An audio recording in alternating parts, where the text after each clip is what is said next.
guys, it's Coach West. Today we're gonna learn how to make quesadillas in the microwave, but first, have to wash our hands. So see you right back in a few minutes. All right, so today we're gonna use paper plates and we're going to use tortillas and cheese basically, and then add a few other ingredients if you have them. I love corn tortillas, but you can use flour tortillas. When using corn tortillas, always use 2 at a time because they're really kind of fragile. And so I just like to use 2 stacked on top of one another. I'm gonna start with just a little bit of shredded cheese. Evenly spread it over here.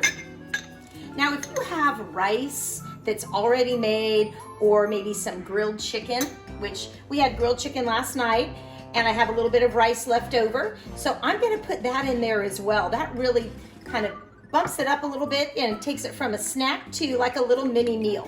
So I'm just gonna put a little bit of chicken, rice, and put this in the microwave for 30 seconds. So here we go.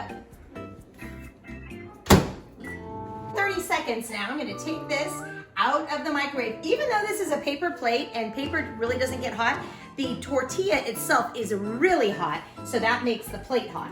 All right, so as you can see, this is like a tostada right now. It's an open-faced kind of a thing. We are gonna add a little bit more of the cheese and put the other 2 tortillas on top.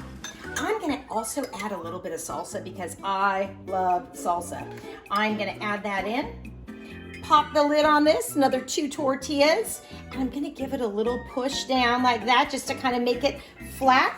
Put it in for about another 30 seconds. Here we go.